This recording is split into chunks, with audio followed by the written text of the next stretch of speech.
ओहो, थर्ड देखो इसके, 2 कौड़ी का इंसान ड्यूटी के टाइम पे सो रहा है। ओए हमसे सर, आपकी नींद पूरी हो गई है या आपको और सोना है? नहीं, वो है ना, मेरे जरा सी आंख लग गई थी। चुप कर, जबान बंद रख अपनी। तुम जैसे ना 2 कौड़ी के इंसान को बहुत अच्छी तरीके से जानते हो। तुझे पगार किस चीज़ की दे रहे हैं हम? यहाँ सोने की या ड्यूटी करने की? ड्यूटी टाइम पे सोना होता है तुम्हें? वो मैम, तुझे पता है आज कौन आने वाला है? यहाँ की नई बॉस आने वाली है। उनको क्या दिखाना चाहता है कि यहाँ कामचोर लोग काम करते हैं, तेरे जैसे आलसी लोग काम करते हैं। अगर तेरी कोई और शिकायत आई ना, या यहाँ पर तू फिर से सोता हुआ दिखा, तो तुझे ना नौकरी से निकाल दूंगी और पगार भी नहीं दूंगी। आई बात समझ में? चल ड्यूटी कर अपनी, मैं आने वाली हूँगी।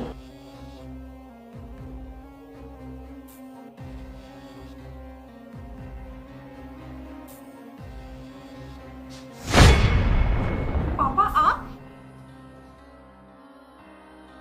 आप यहाँ गार्ड हैं? अरे बेटा तू यहाँ? अरे पापा, इस ऑफिस में मेरी आज ज्वाइनिंग हुई है। मैं यहाँ की नई बॉस हूँ। अरे ये तो बहुत खुशी की बात है। हाँ पापा, चलो मैं आपको अपने केबिन में लेके चलती हूँ। नहीं बेटा, देखो बेटा, मेरी बात ध्यान से सुनो। यहाँ किसी को ये पता ना लगने पाए कि तुम मेरी बेटी हो। लेकिन क्यों पापा? मैं बरसों से यहाँ गार्ड की नौकरी कर रहा हूँ, और अगर किसी को ये पता लगेगा कि बॉस के पिता गार्ड हैं तो ये अच्छी बात नहीं है। पापा, इसमें शर्म वाली बात क्या है? आप मेरे पापा ही तो हैं, और आपकी मेहनत से ही तो मैं यहाँ तक पहुँची हूँ। बेटा, हम बाप बेटी ना घर पे हैं, यहाँ पर नहीं। यहाँ पे तुम मेरी बॉस हो। ठीक है पापा, जैसी आपकी मर्जी। लेकिन आपको किसी भी चीज़ की जरूरत हो ना, आप मेरे केबिन में आ जाना। अभी मैं लेट हो रही हूँ, मेरी एक मीटिंग है। ठीक। बाय पापा।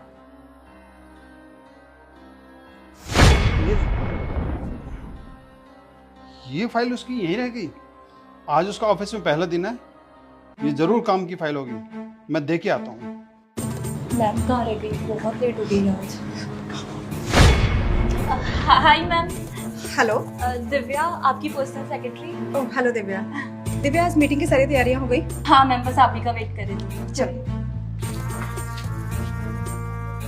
शिखा, ये तुम्हारी फाइल रह गई। Thank you. ये क्या बदतमीजी है? ये तमीज है अपने से बड़ों से बात करने की? आपको पता भी है कौन है वो? यहाँ की बॉस है। नहीं, तुम्हारी हिम्मत कैसे हुई इनको चाटा मारने की? मैम, एक 2 कौड़ी के गार्ड के लिए आप मुझे थप्पड़ मार रहे हो? क्योंकि वो 2 कौड़ी का इंसान मेरा बाप है, समझी? ये आप तो बाप? हाँ, सही सुना तुमने। आज मैं जिस पोस्ट पे हूँ ना, वो इन्हीं की बदौलत हूँ। इन्हीं की मेहनत से मैं यहाँ तक पहुंची हूँ। और शर्म नहीं आती तुमको? उम्र में कितने बड़े हैं वो तुमसे? कोई ऐसे बात करता है? मैम मुझे माफ कर दो, मुझे नहीं पता था कि आपके पापा हैं। अच्छा, वो मेरे पापा हैं तो तुम ऐसे बात नहीं करती। और अगर होता कोई साधारण इंसान, बुजुर्ग, तो तुम मुझसे इसी तरह बात कर रही होती। हाँ, ये तरीका है तुम्हारा दूसरों से बात करने का? शर्म आनी चाहिए। बिना सोचे समझे तुमने एक ऐसे इंसान पे हाथ उठा दिया जो तुमसे कुछ कह भी नहीं रहा था, क्योंकि वो सिर्फ एक गार्ड है। तुम्हें पता है इतने सालों से तुम पर्सनल सेक्रेटरी ही क्यों रह गई? क्योंकि तुम्हारी सोच बहुत छोटी है, और जिन लोगों की सोच छोटी होती है ना, वो कभी कुछ बड़ा नहीं कर सकते। Ma'am please, I am sorry, मुझे माफ कर दीजिए। अंकल जी, मुझे माफ कर दीजिए, मुझे नहीं पता था कि आपके पापा हैं। हम आगे से ऐसा कभी नहीं होगा। अब माफी मांगने से कोई फायदा नहीं है। आज ये तुम्हारा ऑफिस में लास्ट डे था, अब तुम जा सकती हो यहाँ से। नहीं नहीं मैम, मैं आपके आगे हाथ जोड़ती हूँ, ऐसा मत कीजिए। सर बोलिए। बेटा, वो अपनी गलती मान रही है ना, उसको माफ कर दो। पापा, आपने देखा ना कि उसने आपके साथ कितनी बदतमीजी की, और आप इसे माफ कर रहे हैं। बेटा, मैं भी इस कंपनी में इतने समय से काम कर रहा हूँ। वो भी तुम्हारे जैसी मेरी एक बच्ची है ना, उसे माफ़ कर दो। और मैं नहीं चाहता कि मेरी वजह से किसी की नौकरी जाए। ठीक है पापा, सिर्फ आपके कहने पे मैं इसे माफ कर रही हूँ। सुनो, मैं अपने पापा के कहने पे तुम्हें माफ कर रही हूँ, क्योंकि मेरे पापा ने आज तक कभी किसी का निरादर करना नहीं सिखाया, चाहे वो छोटा हो या बड़ा।